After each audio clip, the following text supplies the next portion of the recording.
acting, it saved my life, but without being too heavy.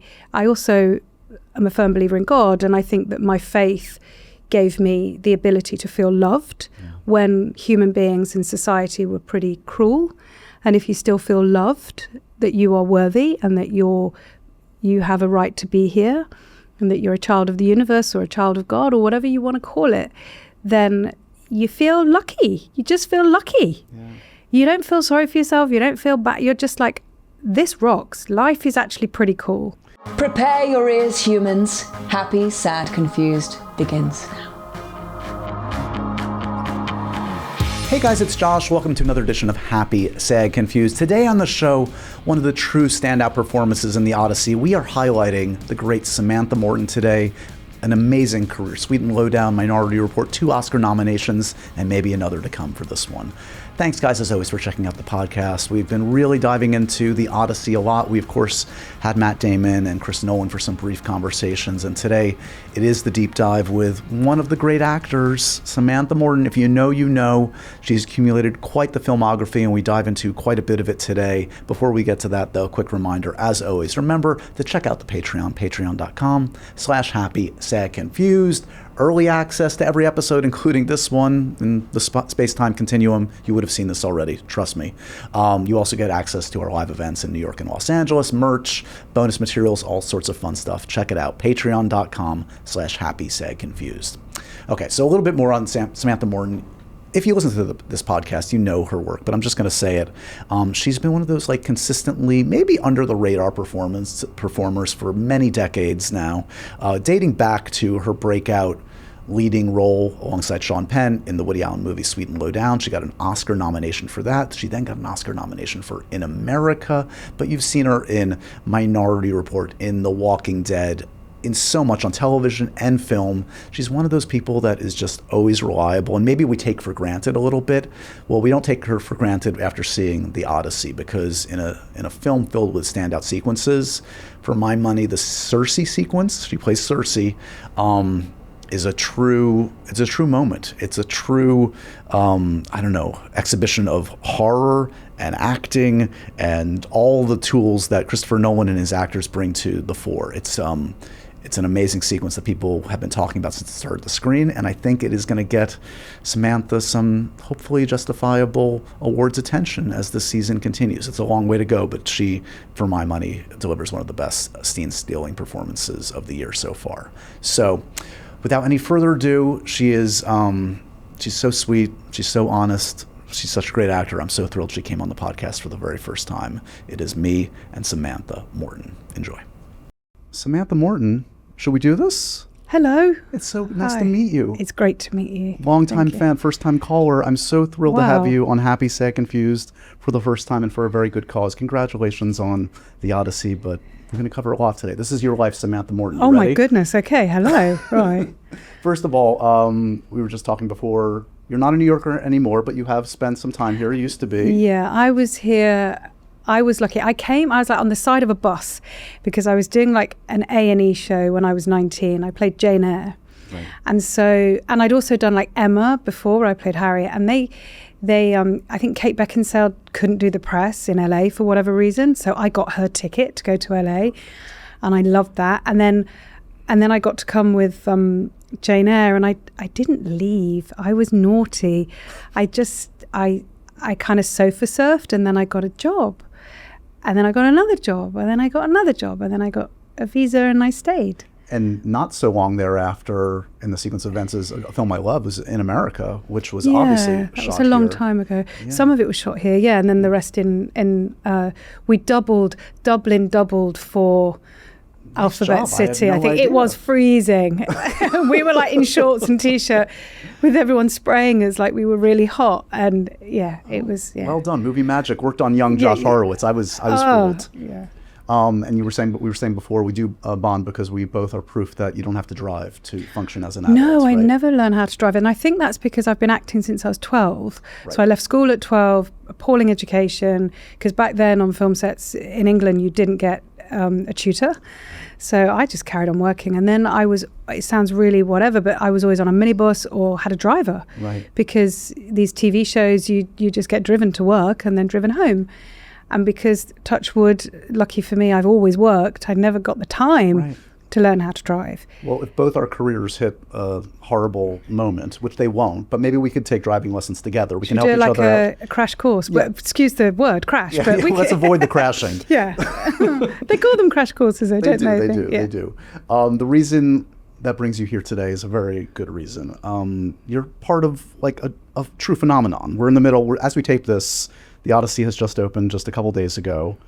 It is a global sensation already. The reviews could not be better, and you are getting some much well-deserved praise. Thank you. Thank you so much. Thank you. I mean, in a career of, you've had some great successes, and you've had the ups and the downs like every actor does. Yeah. Can you contextualize what this means to you at this moment right now? Hope and faith that, I suppose, if you keep at it, and you keep producing good work and that the right people see it, then maybe you can carry on working. Because I've had times when I haven't worked for a year since making the Odyssey, and I've got really good agents and a manager, but at the end of the day, I'm 49, and whilst I do believe I'm a good actor, there are other good actors out there. Do you know what I mean? So the politics of the industry has changed massively. So what this means to me, first of all, regardless of carrying on working, which I feel confident that, with the ups and the downs, I will keep working till I'm in my 80s or whatever, touch wood. But it's more that for me, I got to work with Christopher Nolan in my lifetime. That's it. I'm happy now. I was happy before. I've worked with some brilliant people, but you're always at the mercy as an actor of who your employer is and what they expect of you and what they believe in you to do for them. And without sounding corny, I genuinely cried when I got the call from my team saying, Christopher Nolan would like to meet you. And John Papsadera, I know believes in me, and I just didn't even being in a room with him, to talk to him, to listen to him.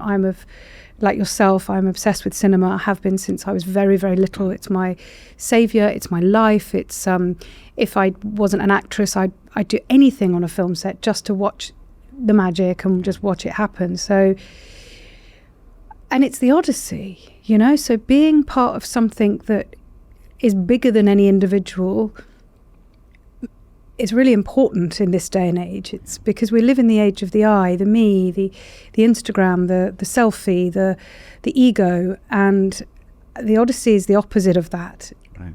It's a deeply human spiritual experience for me personally when I saw the film for the first time. So to be part of that is incredible. Obviously, it's awesome. Everybody's telling me that it's done really well this weekend, and I think for Universal and for Chris and Emma, I'm just so unbelievably happy for them. Well, it's funny because you talk about your body of work is amazing, and we'll talk about some of it, but no matter how successful you are, it's very illuminating and very eye-opening to hear what you say, which is that even at the stage of your career, it's out of your control. You're only you're dependent on a phone call, on an email, on someone seeing something in you at the right time. And the meaning of getting, you had no previous relationship with Christopher Nolan, as far as I know, right? Never met before, no. And in fact, years ago, I was, to get my equity card, I was a magician's assistant. And so worked very hard at that. And so when they were doing the Prestige, and I knew they were doing that, and I'm obsessed with magic, and I asked my agents, could I get an audition? And I didn't get an audition or anything. Obviously, at the point, come on, it's fine. But I was like, but he's doing a film about, and I was obsessed with Tesla, it was meant to be. Yeah. Oh wow. Who isn't, and David Blaine, and So it took 20 more years, but you got the right part for the right film. Yeah. Do you believe in kind of that kind of fate thing when it comes to your career, that the right part finds the right actor at the right time?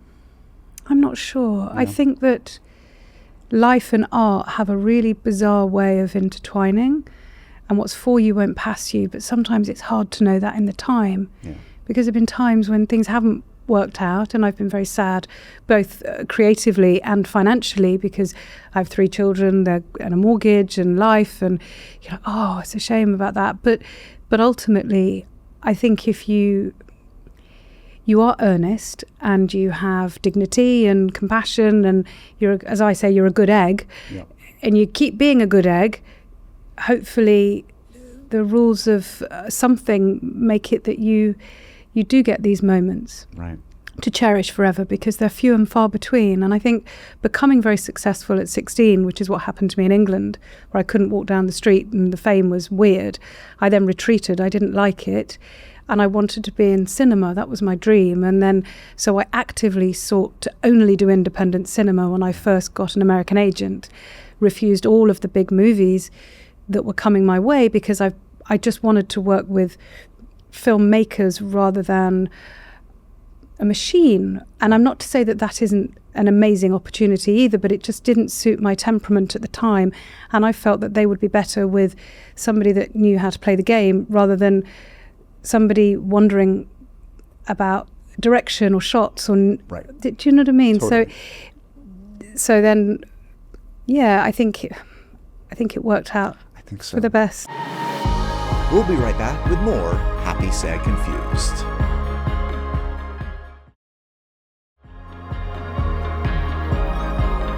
So some of you may think what you see and hear on the podcast is the total me. The truth is, I get super stressed like everybody else. Work challenges, the health of a loved one, it can all feel pretty overwhelming.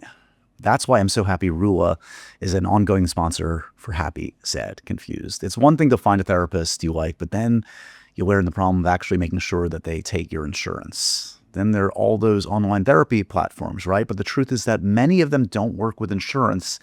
And then you're looking at huge out-of-pocket costs. So guess what? Now you can add money stress to the rest of your problems, not with Rula. Their average copay is just $15 per session. And that's because they partner with over 100 insurance plans. And it's real therapy from licensed professionals. This should be how insurance works after all, right? You use your insurance benefits to maintain your physical health. Why shouldn't you do the same for your mental health? And Rula knows that in order to provide you with the best care, they have to consider your goals and preferences and background so that you can get a curated list of licensed in-network therapists who are actually aligned with what you need. Because finding the right therapist can make all the difference. No wait lists, appointments are available as soon as tomorrow, and you're not on your own, guys. Rula sticks with you throughout the journey. They check in to make sure that your care is helping you as you move forward.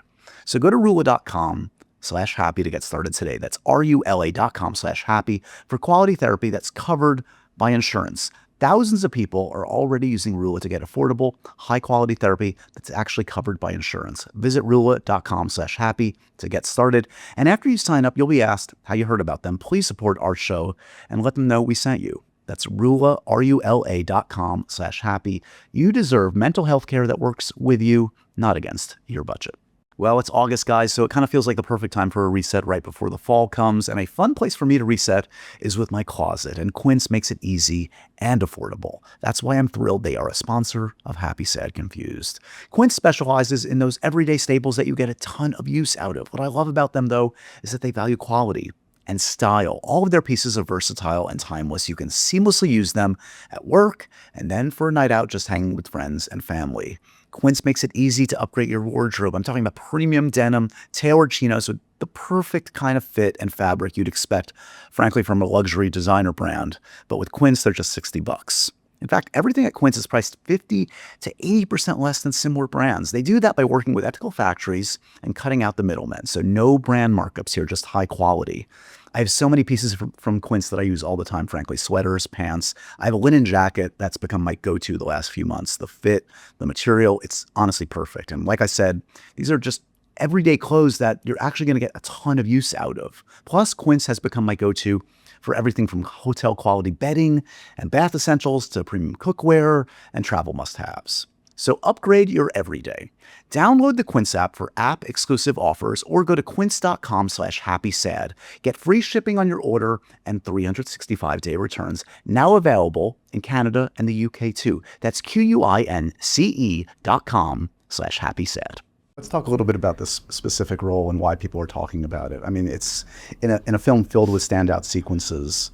The Cersei sequence stands out. It is, to say the least. Do you get the full script? Do you get, like, how is it presented to you? Does Chris get on the phone with you, or you just get a script, or what happened? No, I was invited to meet Chris, and I went to meet him in Los Angeles, and we spoke about, I think I probably spoke too much because I'm a chatterbox, and once I start, I'm like a Pringle. Once you pop me, you can't stop me. I'm like, blah, blah, blah. So I was chattering away about cinema. I am really, really am a fan is the wrong word, but I am a fan, a huge admirer, and deeply respectful of the work that he's made, and it's really affected me. And so just chatting away, and then I read the script, and then I met Emma, and then I didn't know the book. I'd heard of it, and I think I'd seen a Simpsons. They did an episode in the Simpsons, the Odyssey. Most people know Cape Fear and many other pop culture totems. And I just was very emotional after reading the script. I was kind of galvanized. I was just so, for want of a better word, I was pumped up. I was just full of fury and love and hope and anger, and I was a ball of emotion, and kind of communicated with him, I suppose, about my feelings about Cersei and the script. And I think that made good. And he said, would I play Cersei? So, did you have an immediate take on what you wanted to do with the character? No, I don't ever do that. I wouldn't dream of forcing anything upon creativity. Right. And that the spontaneity of looking other actors in the eye and feeling the atmosphere, right? Listening, feeling, responding, and also being directed, listening to my director, what they need and want, and also just seeing what happens. And I think if you show due diligence with the prep, and a lot of that is trust and believing that for me, reading the script or reading Cersei's part, my initial feelings and it's like you can see someone, like you recognize them. Right. And I'd be lying if I said there wasn't a part of me in there, because I always give a bit of, like Trivial Pursuit part, the little bits of the cheese or the pie, I've always just gone, there's no point. I don't know how to act. I didn't go to drama school. I was an extra. And then I got one line in something, and then I got two lines in something. And then, so I've learned on the job by watching other actors, I was lucky to work at the Royal Court Theatre when I was younger, learning from great directors, and then learning how to action my script, which was a Max Stafford Clark thing that Ian Rickson taught me. And then just learning on the job. And the one thing I find absolutely frustrating and terrifying is when I'm working with another actor and they do it the same every time, because they've learnt it a certain way and they can't undo it. Right. All the work was in the trailer and nothing's happening. Or there's some kind of rigid formation to what they're sticking to. Yeah. And there's no fun in that. There's no danger. And I'm quite attracted to failing or being vulnerable, or sod it, excuse me, let's do it differently. Okay, just tell me something, and then the excitement of that high wire act where you're this close to failure and this close to success must be such a rush. Giving in, and then the feeling of making your director happy, or everything worked. And so I didn't have an idea other than just an instinctive feeling about her that then on set kicked in. I mean, this has already become legend. We're early days of talking about how the sequence was made, but Chris has talked about how, much like it only happened once before with Heath Ledger, there was this kind of spontaneous applause for you at the end of a certain take. That doesn't happen, as I understand it, much on a set. Yeah. Does that stick out to you as a very distinct memory? I mean, what did you feel in that moment? Not really at the time. And I think it's because the set was so private and a lot of the crew couldn't actually be in that room. There wasn't with all the guys, there wasn't the space. So I think a lot of that was happening off set. Yeah. But the other actors responded to something I did that I was in the zone though. I got to tell you, I was gone. I'm not schizophrenic, touch wood at this point, but I was. You were full Cersei. I was there, and so I just didn't know if we were going to go again. So I didn't break out because if you needed to go again, I needed to stay in the zone. So I think I just remember just having this warm feeling in my tummy that we'd got it. And it's more for me. It wasn't just about they were happy with my performance. It was like, we're working with IMAX here, sound and the special effects that I'm dealing with. So if every element works, we've got it. Yeah. If everybody's happy, you're just like, You mentioned the effects, and there's so much curiosity about how this was even achieved. What can you say about what was on set? How is it all practical? It seems seems impossible, but I believe you. But that's amazing. But I think that I told you about being a magician's assistant. Yeah. I also grew up being obsessed with horror.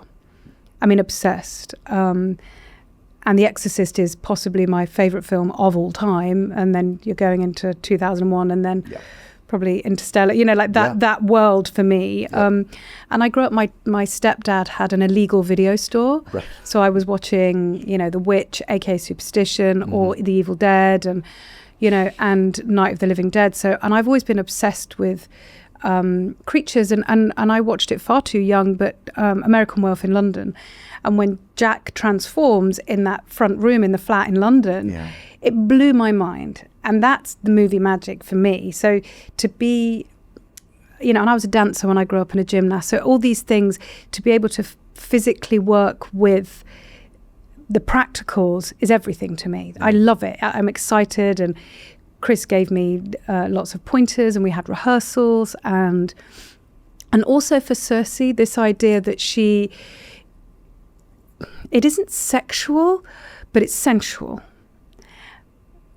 And I wanted it to feel as this magic is happening. Right. If I don't believe it, you're not going to believe it. Yeah. And I don't just believe it, I know I've done it. Does that make sense? Absolutely. And I think that then the dance, it's like almost like before I got more proper work as an actor, I was studying for a small amount of time to be an aromatherapist. So working with, essential oils and friends and family that would let me give them massages and understanding the meridians in the body and, how things flow and just so really working with these actors and then the practical special effects so that it was like we were one and making it sensual and enjoying it. And I loved it. What was it like for you? Did you see the film just in the last couple of weeks? I've seen it a few times now. Yeah. I mean, it's such an overwhelming experience. I just want to see it again. Yeah. Because I keep seeing new things. Obviously, my part was what it was, and I didn't get to see the other stuff. So I'm just desperate to see it again. And the script keeps blowing my mind, and then the other performances and how, questions. And I only discovered yesterday, my husband was explaining to me about the puppetry with the Cyclops, and I was like, that was a puppet? I know. Joe Wright, the director, his parents ran the Little Angel Puppet Theatre in Islington, and I love marionettes, and so as I used to take my daughter, who's 26 now, I used to take her to the Angel Puppet Theatre, and I just love it's magic, isn't it? It's beautiful. When it's done the way he has done it, and few can operate on that level. When I talked to him recently, he talked about Guillermo del Toro and learning from him and treating these monsters as. But The Dark Crystal, when I grew up, was one of my favorite films. Such that was mind-blowing. Yeah, and Jim Henson, and I think for me, even The Never-Ending Story, and I'm that age group, and you've got The Goonies, The Never-Ending Story, and Labyrinth, and these we went and we think about Tom Cruise in was it Legend? Yep. So we Tim Curry makeup with I wanted that role. I would want to be Tim Curry, not the princess. I was always they're the more exciting. Yeah. But I love Chris Cunningham. I've worked with Chris Cunningham, and I don't know I'm just talking about that magic bit there. I was like the cat that got the cream.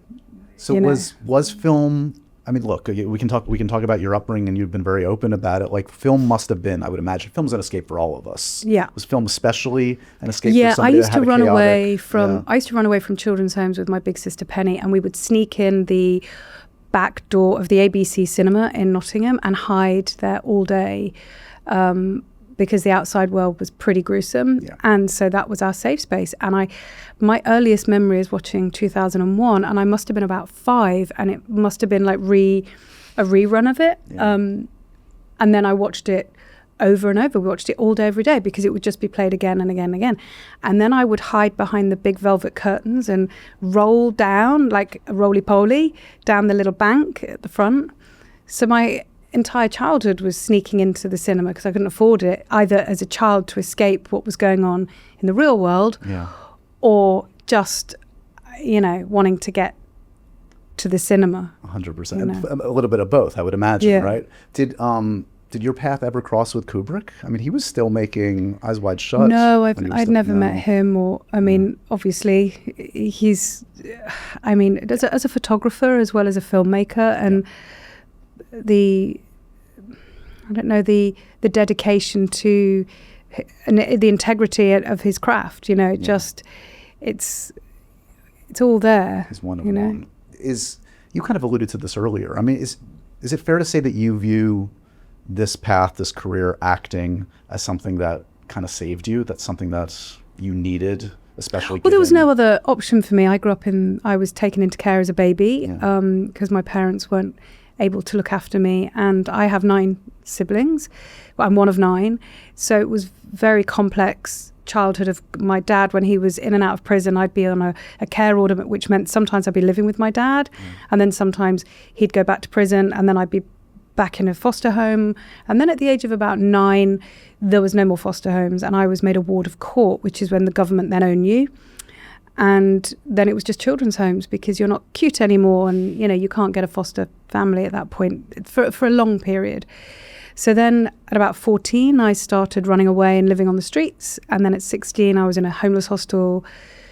And that was when I wrote my first play and got it put on and co-directed it with somebody.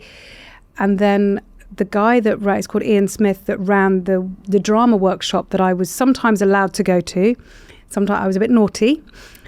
I got in trouble with the police, and I was a runaway. I would be stealing food, and then I'd get arrested for that, and I'd be like, I was always vegetarian, which was tricky. So trying to be a homeless vegetarian kid was not. So I'd steal like vitamin tablets, but just take one because I didn't want to be greedy and take the whole lot. But you're on camera. Anyway, I digress. But Ian gave me some train fare to go to London because he knew about an audition for a TV show, and it was a speaking role, and it was to play Runaway. Was this Band of Gold, or is this? No, this was a thing called Peak Practice, which was huge in England. It was we only had like 4 channels, this was a big deal. They had like over 15 million viewers every week. And I just went, and I learnt the lines on the train. He gave me the train fare, and it was to play Runaway. And I was like, I can do this. This is in my wheelhouse. I got this. Yeah, and then that week I got an agent. I got that role. I got an agent, and then I did Band of Gold, and the rest is history. So to answer your question in a very long-winded fashion, acting saved my life, but without being too heavy. I also am a firm believer in God, and I think that my faith gave me the ability to feel loved when human beings in society were pretty cruel. And if you still feel loved, that you are worthy and that you have a right to be here, and that you're a child of the universe or a child of God or whatever you want to call it, then you feel lucky. You just feel lucky. Yeah. You don't feel sorry for yourself. You don't feel bad. You're just like, this rocks. Life is actually pretty cool. And you had this attitude, correct me if I'm wrong, right from the start, being on set, of speaking your mind, and like you kind of like knew your place and wasn't shy about expressing yourself, and that's unusual for young performers, young women especially.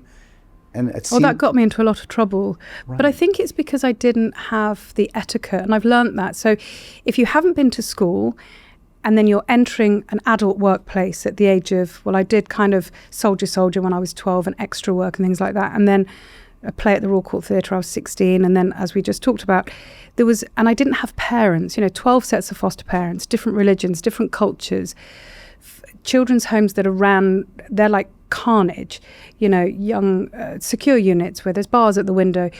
You have to fight pretty quickly to say no to things. No, do not touch me. No, I'm not going to do that. No, I'm not going to eat meat. No, I am going to go to church. You cannot stop me from going to church. There's a whole gamut of things that people force upon you. And then when I entered the workplace, because my brother is in the military, my stepdad, who I miss and love very much, was in the military. Whilst I spoke my mind, I'm an incredibly respectful, old-fashioned girl at heart. So I would never be rude to anybody. Sure. I have manners. But if somebody's asking me to take my bra off because they want to see my nipples and I'm 16, I'm going to say, no, I don't want to do that, please. Yeah. And there was one job in particular where it was a telly job. The scene had been written that I was doing a sex scene. And I was 17 at this point, not 16, sorry. And it just said, Tracy Anna Punter, whatever, is having sex. And then these weren't times where you could find the scene. You go on set and you'd have a mark and it was lit already. And I was like, this, and you don't know like what shot, what size of the frame, what they're seeing. And right. This one particular director wanted to see my private, my chest. And I went back to my caravan to go to the bathroom and I shared it with 3 other women because these are England, And one of the older actresses Geraldine James, who's an absolute amazing woman, said, Sam, come here. And she got some corn plasters that you put on your toes. And she said, let's put them here. So that she put them on my nipples so that when I went to set and I took my shirt off, that I didn't have to do that. But that's where I was considered difficult, not right. Which nowadays you have intimacy coaches. You might even there are guardrails for all these things. Yeah, or you might have somebody saying we can communicate. The camera doesn't need to see that. So I actually didn't mind nudity when I was younger, so long as it served a purpose for the character. Sure. Or the director was, like with Under the Skin with Karen Adler or Morven Caller with Lynn Ramsey. That these filmmakers are the human body is beautiful. We look at art, we look at paintings, right. Photography. But when it's done because somebody's lazy and salacious and it's just... the 90s were... this was 1994, 95 kind of times. It was funny. It was different. You mentioned Under the Skin. That leads, correct me if I'm wrong, pretty much directly to Sweet and Lowdown, which here in the States and especially... Jesus' Son. Yeah. And Jesus' Son, great film. Billy Crudup, as I recall, right? Yeah. And Jack Black and Holly Hunter. Forget that Jack Black. Oh my gosh. Michael Shannon. Michael Shannon. You've worked with him a couple times. Michael Shannon. I love Michael very much. Obsessed with him. Yeah. One of the greats. But is there a learning curve? I mean, like Woody's sets are very unique. We all know this by now. But like you're working with Woody Allen, with Sean Penn. Like what did Sean Penn make of having this relative unknown to him be his essentially a screen partner? I don't know. I think that he's a good egg. And I think it's just trusting your director, isn't it? I wasn't a star. I wasn't on the cover of... I was never put on the cover of magazines. And I don't know, like I remember looking at the Vanity Fairs and there was always somebody. I was like, oh, they didn't ask again. Even though I was doing these huge roles with whether it was Sean Penn or Johnny Depp or Phil Seymour Hoffman or, Tim Robbins. Like I was in these good movies and playing these great roles, but those calls never came calling, if that makes sense. So I just, going back, because I wasn't a star or anything like that, I think that maybe Sean trusted Woody, and if Woody wants me in the role, then I must be all right. Right. Or maybe they saw Under the Skin or some of my other films at that point, because I've made, I think, a few at that point, English ones, but...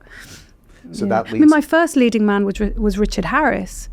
I did a movie called This Is the Sea with Gabriel Byrne and Richard Harris that, it was an Irish film and it was, I was always surrounded by these incredibly strong, formidable talents. Including behind the camera, you mentioned Lynn Ramsey, Morven Caller.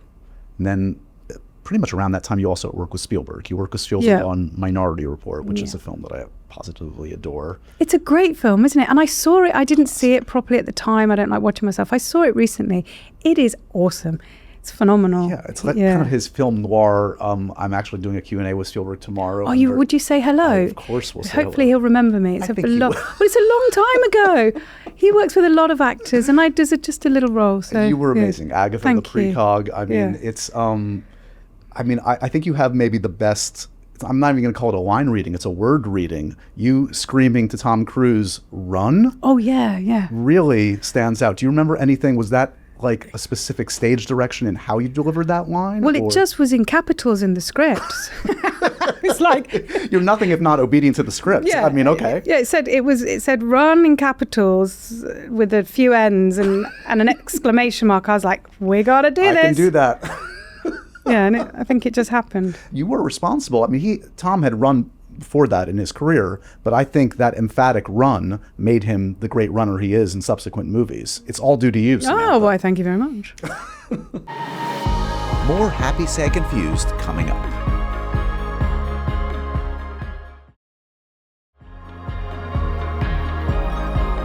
So I try to create a good food routine for myself, but I always find myself in a quandary, honestly. No time, no food, no options. I really don't want to buy something overpriced and bad for me anyway, but I do just because it's easy. And frankly, I used to do that a lot, but my friends, Huel has become my lifesaver. They are my daily fix, and they can be yours too. A complete nutritious meal that's easy and tastes good, and yes, gives you the nutrients that your body needs. Whether it's their ready-to-drink products, chocolate is my go-to for that, by the way, or making a shake with their Black Edition powder. I put it in this trusty container here. This is the high-protein meal I actually look forward to every day. It really satisfies me. I'm good for hours. If you don't know about Huel, that's Huel, by the way, their Black Edition powder is delicious. It goes with milk or almond milk, which I use, or water, and you get out of it so much. 40 grams of protein in every serving. It literally takes 30 seconds to make, and you've got a complete meal with 27 essential vitamins and minerals and no artificial sweeteners or colors or flavors. And did I mention it's actually really tasty? It's honestly delicious. I'm also obsessed with their ready-to-drink bottles, which are perfect for a grab and go. And those have 35 grams of protein, 7 grams of fiber, and they're under $5 a meal. You can't beat it. Well, we've got a great limited time offer right now for new customers, so this really is the time to give it a shot. Trust me, you will not be disappointed. Make healthy eating simple. Get Huel today with my exclusive offer of 15% off online with my code HAPPY15 at Huel.com/happy15. That's HUEL.com/happy15. New customers only. Thanks to Huel for partnering and supporting Happy, Sad, Confused. So you kind of allude to this, like, it seems like, yes, you're consistently working with like these great actors, filmmakers, but was it that you feel like, did you not fit into like a certain box for casting directors, for filmmakers in the subsequent years? I mean, again, you're working consistently. But I think I stopped to have children. Yeah, well, that's part of it. I have a 26-year-old who I had when I was 21, and then I wanted to have more children. And then I gained weight, I have to say. And I think that, you know, at that point, that isn't cool to be a bigger lady, but I'm still going to breastfeed my children. Yeah. I refuse to diet. I eat healthily. I go to the gym. And I think that you're almost, for me, I was lucky. I got to be a mom, you know, do my thing and still work. But it was tough at times to not get a role that you're like, oh, okay. How that's overt fine. were people talking to you about like reasons that you weren't getting roles? Were people saying to you like, well, no, there was no. I think that was a bit later, but I think that there was certainly a time where certain people in the industry made it very clear that I was not welcome because of how outspoken I'd been about certain people. And the Harvey Weinstein stuff. Yeah. And I think that from a very, very, very early days of certain films that I was removed from for all sorts of reasons, it was just very clear that meant something, because at that time, you've got to remember, they had their girls, and I very quickly, because I said no to a film, I was doing Jesus' Son, I was in Philadelphia shooting, and I got a phone call because it was an offer for a huge Miramax film, and I read the script, and I hated the script. Right. And I said to my then agent, who is now my manager, I don't like it. I've kind of done this kind of role before. She was like, it's Miramax. And I said, I'm so sorry, I can't identify with the character, I don't like it. And they said, I'm not going to say any names because I can't, but the actress that will do it if I don't want to do it. And I said, good for her, I don't want to do it. Anyway, then I got a phone call saying, you don't say no to this person, as in to Harvey, and this will affect you forever. And it kind of did for a long time. But I also think, with all respect, I don't think it was that singular. I don't think it was that personal to me. I think it's just that the industry was very small at that time. And I think that he was brilliant. His company were brilliant and experts at what they do. So I don't think... I'm not going to flatter myself by thinking that one particular person has got it in for me, but I think that the general sense of things at the time for women, whether you're Britney Spears and you're a performer and you're being hounded by the press and judged constantly for how you behave, or just an actress just saying no to a role, women in general were not allowed a voice. Right. And you were always... And I didn't play those games. Yeah, you had taste and you exercised that taste. God forbid someone should be allowed to say no to something that doesn't work for them. Yeah, and then it got really tricky where directors would be wanting to cast me in things and I would screen test and the directors would want me, but that particular producer wouldn't want me. Right. It was just silly. It was really silly. And what about, you've done... Certainly, Odyssey is as big as you get, and you've done things like Fantastic Beasts and John Carter. I love John Carter. Can I just say... It's a great movie. Andrew Stanton... Brilliant genius. But, going in for that audition, I was so excited. It was like, it's a princess. I was like, I've never played a princess before. Finally. I was really excited. Yeah, it was my time, honestly. I was like, Vanity Fair cover, all excited. Then I went they show you the art. They're like, wait. And I was Solar, Princess of Mars. I was like, okay, Andrew. Is this makeup? No. Oh, yeah, okay. So excited. But he was incredible. I had talk about a genius. I had the best time. And then I also think that film came out at the wrong time. Totally. It was ahead of its time, if you can even say that, because this was the source material. People didn't realize, this is not a copycat movie. This is the movie that led to Star Wars and all the things. Yeah, so I loved that. So I had to interject there because it was a special time for me, and Andrew is just the best. Is it true? You said it in one interview, again, I don't know if this was just more of a philosophical thing or just in a job, that you turned down an X-Men role at some point. Do you remember what that was? I think it was really, really early on. And I have to say, it was more than X-Men. It was just, there was a time in my career when I was about, early 20s, living in Manhattan, and the scripts would arrive from CAA, and I don't know, there was just, how can I put it? I would question some of those movies today, should they have been made then, and I questioned it then. You were ahead of your time. Well, just but the X-Men thing, I didn't get the script. So it wasn't just turning down X-Men, because I don't know what X-Men is. I wasn't into comic books growing up, in that way. So it was more that I read this script. Without seeing the actual material. I didn't understand it. So I didn't want to go there in that world. And this must have been 2002 or something, 2001. The first film, X-Men films. And I think that... But that was the case with quite a few films at that point that were much older male stars, much younger partners, quite a few of them. Right. And I didn't believe it. And I think there was a movie once out there where the wonderful Colin Farrell's mum was Angelina Jolie in something. And you're like, really? Underlining the point. I don't know what it was. It just a cracker's time, but I'm just glad I'm still here. I'm glad I'm still working. I do good TV that I'm really proud of, like The Walking Dead, and Is Walking Dead meaningful for you? I've heard you say you love that role. Oh my God, when I got offered Alpha, I was kind of obsessed with horror, as I've told you. Right. So I had a rule in my house that I didn't have television, only cinema and only film. So we have a film library, and I lived at that point in the middle of nowhere, in a barn, literally in the middle of nowhere. And so I had no way of seeing the show. But it was about zombies. And my agent was like, we're not sure how you're going to feel, but this offer's come in. Do you even know me? Yes. And exactly, they didn't know that I had this deep-rooted love of kind of 70s, 80s horror. Right.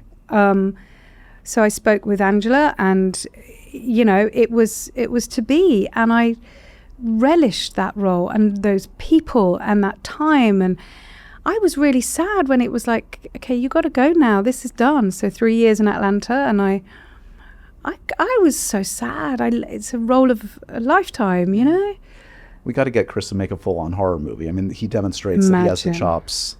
But this is the thing. When we look at films like Don't Look Now, or The Exorcist, when I look at those performances of the actors in those films, they're in that genre of like, that is horror, but it's more kind of psychological, mind-melting stuff, isn't it? Yeah.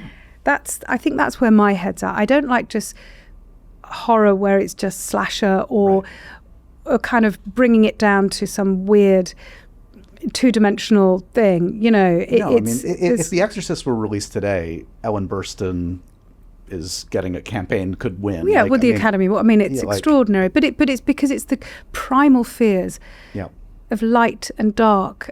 And I love The Omen, the first Omen, and Billie Whitelaw was one of my favourite actors of all time. And her performance in that, and obviously she was Samuel Beckett's muse, but these are the things that I grew up going, I want to be that. I want to be that. I didn't grow up wanting to be Elizabeth Taylor, not that she was extraordinary, especially in Who's Afraid of Virginia Woolf and everything else, but I grew up wanting to be Billie Whitelaw or the devil in Legend. So another curiosity on the resume is you performed for Spike Jonze and Joaquin in Her. Yeah. You were not actually in Her. No. in the end. No. Can you talk to me a little bit about performing that role and what happened? Well, I have to say that it's every director's prerogative in regards to the final cut of the film. Right. And for any job, you're never guaranteed to be in it in the end, because you never really know, unless you are the lead in the movie and you're pivotal, you never really know. And I remember doing the Woody Allen film and lots of other actors who'd worked with Woody Allen telling me, don't get too excited, Sam. You might not be in the finished film. Until the premiere, No, exactly, because there's so many reshoots and you're like, why are we reshooting this? Right. But with that, I was surprised and a little sad would be an understatement. But again, I think that the time I had on set with Joaquin and the working with Spike on the script and finding Samantha and all the work that we did was really special. And we did some mad stuff though. We were like, I would be in like this, they designed and built a booth for me to record all my sound so they could literally, like Doctor Who is in a thing, a phone box. I was in a phone box, like a black kind of padded phone box, or I'd be in the trunk of a car but I have to say, I think my version of Samantha was very, she's English. It was just very, very different. Got it. A little bit, if you think of Huel, like there was a way, and I think Scarlett Johansson has a beautiful voice. She's incredibly evocative. It's, I got it, but I was sad. Yeah, and it should be said, all credit to you. I mean, Joaquin's performance, like you were just saying, you were there. Like, I was on set, yeah. Sometimes next to the camera. Because of you. You're there. It's kind of you to say, thank you. I think we did work together opposite each other, and I loved it. But I was sad. It does hurt when you're fired from something or, before it, I don't know. I just wanted, what I'd have wished for was another chance in a booth to do an American accent. Right. But I think, Scarlett Johansson, I mean, come on. We can do it right now if you want to. We'll insert it after the fact. It's not too late. Yeah. No, thank you for your honesty about that. I appreciate it. No, thank you. I mean, in recent years, you say you haven't worked since the Odyssey, but you have been working with some great filmmakers. You worked with Aronofsky in The Whale, which is a remarkable piece of work. Thank you. You worked in Anemone. Sean was on the podcast. I talked to him about that one. That was remarkable as well. So going forward, like, where is your head at in terms of, I mean, this is going to, not that you need like new opportunities, because everybody knows Samantha Morton is like the best of the best. I don't know, that's very kind of you, but I'm 49 and I think that there's always new audiences, like people, I had to do a show reel about a year ago, like a new show reel, because there's lots of young casting directors and young filmmakers who've not heard of Samantha Morton or maybe haven't seen things over the years. Slide them some links, some DVDs. Thank Just you. couldn't connect me. Thank you. Have you had to audition in the last like 10, 20 years? Like, do you ever have to do that anymore? I don't really audition, although I did read online with a director for something that sadly I couldn't do in the end because I was doing a TV thing. But I don't mind auditioning. I haven't, but I used to like the days when I was in a room with a casting director. Right, the self-tape now is just, come on. I find that extraordinary. Yeah. And I think it does help in the UK with location because everything's London-centric. So if you're a northern actor, you put yourself on tape and you don't have to pay the train fare to get to London. Sure. But there's something missing in that magic of meeting a director and them thinking that you might be right so... Yeah. Are you hearing from old friends, new friends in the last week or so? Yeah, I got a really lovely... I got lovely messages from Melanie Mayron, who directed me in Serpent Queen, just like so proud, and Erwin Stoff, who was my boss on Serpent Queen, and I actually heard from Andrew Stanton. Like I'm really I'm just so chuffed because I'm in something that people are seeing, and obviously they're seeing because it's Christopher Nolan's The Odyssey, and no, it's well deserved. We're gonna wrap up with this. I end every Happy Sad Confused conversation with some profoundly random questions for you, Samantha. Are you ready for these? Yeah. Are you a dog or a cat person? Both. I have 4 dogs and 4 cats. They all get along. Everything's copacetic at home. It's beautiful. Yeah. Got a farm going. I do. Any I other live on a animals farm. that I should know? Yeah, we have a bearded dragon called Calcifer from Howl's Moving Castle. Sure. So we call him Crispy. We did have rabbits, but they were just wrecking the carpet. So after a while, the kids lose interest, and you're like, okay, they need to go to a home where they're going to be really, really loved. Right. Because they were loved for a bit, and now it's on you. Yeah. What do you collect, if anything? That's a really lovely question. Photographs. Lovely. Did you ever play a video game like in your youth? Chucky Egg. Obsessed with Chucky Egg. Someone else mentioned Chucky Egg. Obsessed. Matthew Good mentioned that one. Yeah, Chucky Egg. And then I was like first Tomb Raider. Look at that. Obsessed. Could not. I mean, but it was a problem because you're just, you don't go to bed. Yeah, it's a time And suck. I had to tell myself, age like 19, no more video games because I got a bit, Good to know. What's the wallpaper on your phone? What? Oh, my kids. My kids, yeah. Who's the last actor you were mistaken for? Oh, it's not mistaken. I went to New Zealand to do a movie and the director said, "We're so excited to have you, Emily. I've loved you since you were in Breaking the Waves." Vincent Ward. I was like, "Are you joking?" I said to the producer, does he know that I'm Samantha Morton? He said, "Don't tell him. He thinks you're Emily Watson." Did you go through the whole job, never correct No, him? it was sad. It was a sad job. But I was like, what the... So I always get mistaken for the amazing, the one and only, extraordinary Emily Watson or Stella McCartney, which I love, and I'm wearing Stella McCartney. So you're leaning in. But it was Emily Watson. Yeah. I was amused. I was watching some, like, on my Instagram feed, I saw you, like, autographing some stuff here in New York, and you were saying, like, I don't know what you're going to get for this, but... It's true.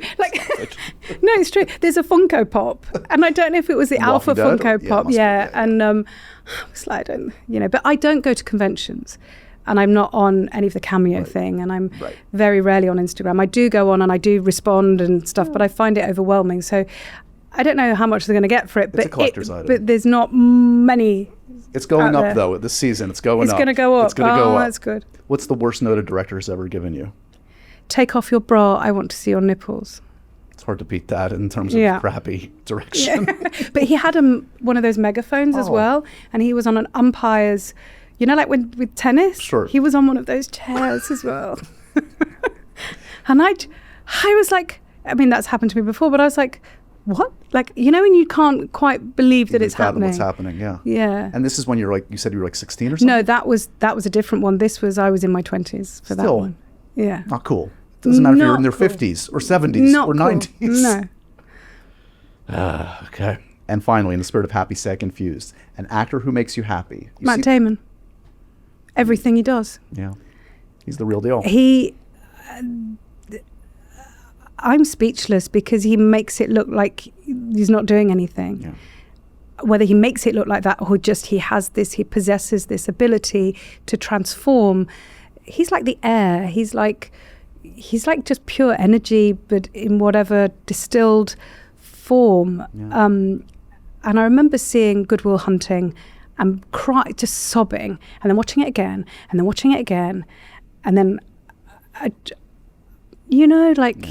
can't think of any other than actresses. It'd be Billie Whitelaw, Matt Damon. Good answer. Movie that makes you sad? Movie that makes me sad. Oh my goodness. Interstellar, but also happy. Like, I could cry thinking about that film, so it does make me sad. Yeah. But it makes me happy too. That's the best films should. Run through all the emotions. And finally, most importantly, what's a food that makes you confused? A food? Yeah. The pufferfish. The pufferfish. People eat the pufferfish, don't they? Like a sushi vibe. Like a blowfish kind of a thing. It's like, what? Like, why? You're risking it for a biscuit? That's like Russian roulette vibes. Like, no way, I'm not eating no pufferfish. Doesn't matter how good it tastes. Or when people have like beef tartare. Right. Like, be careful, dudes. Like, that's raw meat. Yeah. Like, just be careful. Worth it? I don't think so. I'm not sure it's worth risking it for a biscuit, There's the PSA from Samantha Morton today. We learned a lot today. Thank you so much, honestly, for the time today. As you can tell, I'm a huge admirer of your work, and this performance is remarkable. I mean, it's no surprise what you've done throughout your career, but I'm so happy you're getting your laurels for it. It is very well deserved. Well, thank you so much for having me here. I just love talking about it. Thank you. I appreciate you. Oh, no, thank you. And so ends another edition of Happy, Sad, Confused. Remember to review, rate, and subscribe to this show on iTunes or wherever you get your podcasts. I'm a big podcast person. I'm Daisy Ridley, and I definitely wasn't to do this by Josh.